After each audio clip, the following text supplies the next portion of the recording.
Hi everyone, welcome to my channel. It's been a while. Today is Thursday. In this video, I'm going to be talking about what happened on July 24th. I will be giving you every single detail, information, pictures, video, police report. I'll also let you know of our injuries and all the tests and everything that's been going on since the 24th, because I really haven't been on here much. So let me take you back on July 24th. It was about 11:30 and I told my husband, I'm like, hey, I'm gonna run up to the pet store and get Piglet, which is our hairless hamster, a new tank because hers was cracked. I said, would you want to go with me? He goes, sure. Got cleaned up, I got cleaned up. My son was playing his game and I said, hey, mommy and daddy, you'll be right back. We're gonna go up to the pet store. And he said, okay. His sisters were upstairs. Well, one of them was upstairs. So we get in the car, my husband was driving. I was the passenger, driving down Maple Crest Road here in Fort Wayne. I look over to the right, there's some baseball diamonds, and I'm like, yeah, I drove by here the other day and I seen, games still going on. I'm like, it's kind of weird that these games are still going on here in July, late July, and they haven't taken any signs down or anything. He goes, yeah, I know. So we're driving, I don't even know what direction that is, but we're in the far right lane. And the light was green. There was two cars already at the light that had stopped because it was red. So there was no one in the left lane. So my husband went over to the left lane and went through the intersection because we had a green light. After that, it was a blur. Car coming down St. Joe Center. Blew the red light. Now this is information that I'm giving you that I read on the police report because I didn't know what happened. The speed limit's 35 on that road, and witnesses said he was going about 70 miles per hour. Blew the red light and we T-boned him. We're going about 35, 40 miles per hour. So just try to picture that. A car going 70 and a car going, say, 40. Bam. My husband said that he didn't even see the car. He kind of seen something like floating in the right side of his, over this area. I had no idea what happened. When I did come to and open my eyes, I remember seeing all this glass and the smell and the sound I will never, ever forget. Ever. Once I seen the glass and I could smell like the car was on fire, I screamed my husband's name, Matt, Matt. I heard him moaning beside me and I couldn't move my head. I couldn't breathe. The pain in my chest felt like an elephant was just stepping on my chest. I could not breathe. I still didn't know what happened. My husband got out of the car, and at this time I remember there was a guy, a kid, or someone in a black Adidas sweatshirt and a black hat trying to calm me down and to get me out of the car because they didn't know if my car was on fire from the impact. I just remember laying back, not being able to turn my head, and trying to catch my breath, all while someone, was trying to pull me out of the car because they thought my car was on fire. The smoke was so heavy, so intense. Within minutes, I heard sirens, and a paramedic got to my side and asked if I was wearing my seatbelt. The kid had taken it off of me, trying to get me out of the car. And he goes, yeah, she had her seatbelt on. We always have her seatbelt on, thank God. Before I go any further, I think it was the paramedic or the cop said if my husband's going just a slight bit faster, I would have been crushed. I would have been crushed. When they started getting me out of the car, they put a neck brace on my neck. And that made it so much worse because I was panicking because I couldn't breathe. I kept pulling at it. I'm like, please, please, I can't breathe. And I didn't know if I had a broken neck or anything. I had severe pain in the chest, the neck, and my back right here. My husband had lower back pain and his arm pain. They got me out, got me on the stretcher, and I remember asking the paramedic, I go, is everyone okay? Was there any kids involved? He goes, everyone's fine. We're just worried about you. So that was a relief that I knew that whoever this other driver was, I didn't know if it was a boy, a girl, a kid, an old person. I didn't know. I didn't know if there were any kids in the car. I guess that's just the mothering instinct, you know.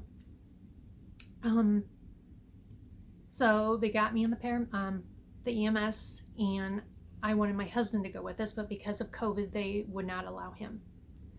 So he called one of my daughters. They just got off of work.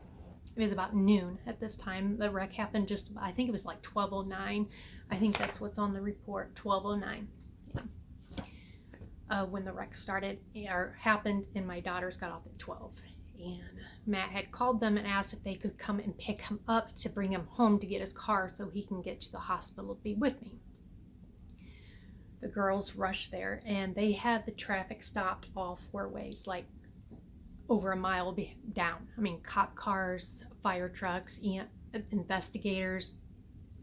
It was crazy. I didn't even know all this until I seen the pictures.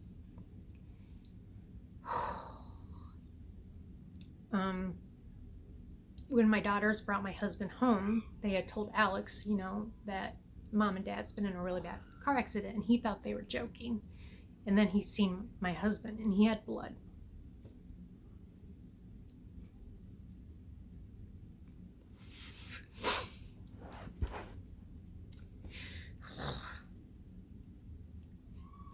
So my husband gets to the hospital.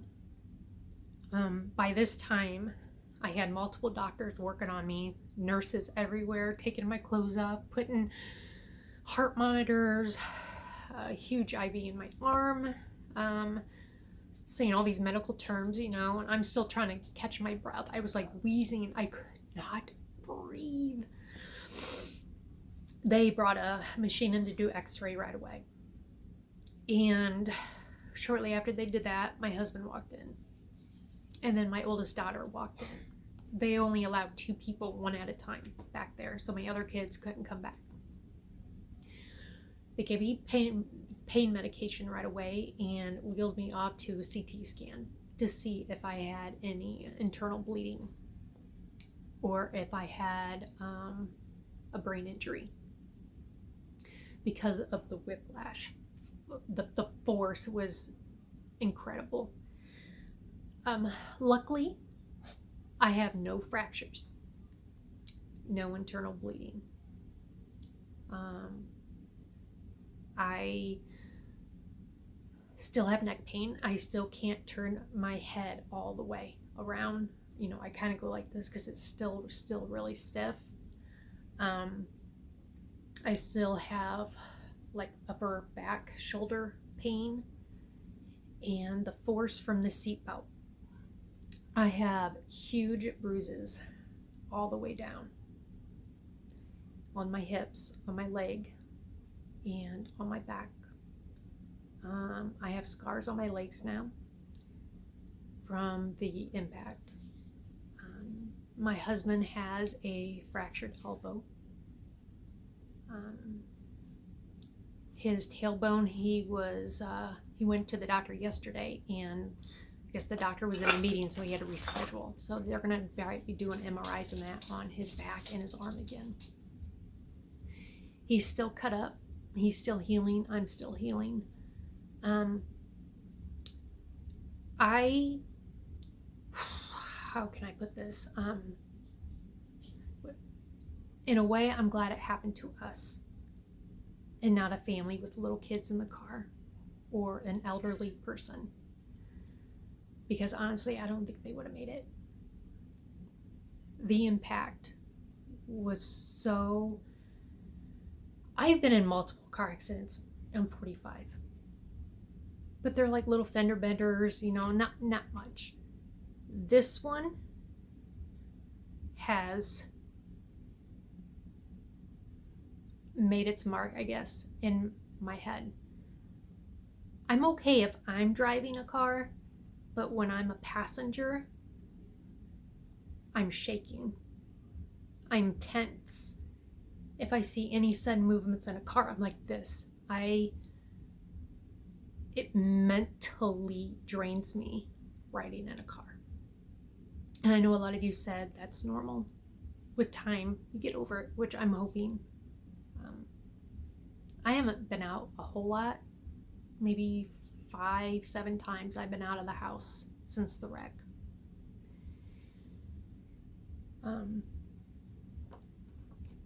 The police report here, I got a little angry at first because the person that ran the light obviously was lying on the speed. Again, the speed limit on that road was 35. He put in the statement that he was going with the flow of traffic and he was probably going between 20 and 40. Every witness, including a sheriff that caught the wreck on his dash cam, said that he was probably going around 70 miles per hour. It's right here in the report. On here it says the date of crash 7/24/21, Saturday, 12:09. 2 vehicles, 1 injured. And vehicle 1, which is the other driver, on safe speed, discarded signal.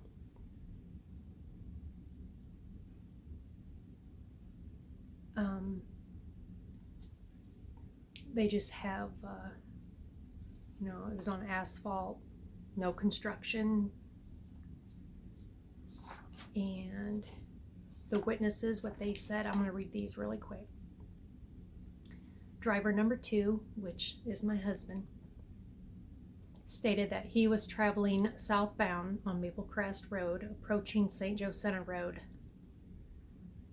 He also stated that southbound traffic on Maple Crest Road had the green light and right of way. They continued into the intersection, and vehicle 1, which was the person that ran the red light going eastbound on St. Joe Center Road. Driver 2 stated vehicle 1 had been going over the speed limit because he never saw him until vehicle 1 struck vehicle 2. Witness number 3 stated that he was northbound on Maple Crest Road in the far right lane. He stated that he believed southbound traffic on Maple Crest Road had the green light. Witness 3 stated that vehicle 1 had to have been going somewhere around 70 miles per hour. Witness 2 stated that her and witness 1 were southbound Maple Crest Road next to vehicle 2. They were next to us. And witness 1 were in the same vehicle and advised southbound traffic of Maple Crest Road had the green light. Witness 2 and witness 1 advised vehicle 1 was traveling eastbound at a very high rate of speed. Driver 1 stated he was traveling eastbound on St. Joe Center Road approaching Maple Crest Road. Driver 1 stated he was in the middle lane continuing straight eastbound on St. Joe Center Road. Driver 1 stated he was going with the flow of traffic and maybe going 20 to 40 miles per hour. Driver 1 stated he did not see vehicle 2 and was unable to avoid the collision. Witness 3 had video of the accident and was asked to send it to the Fort Wayne Police Detective. And the county sheriff deputy I just put D. I just left his first initial. D was in front of witness 3 at the light. He captured the collision on his in-car camera.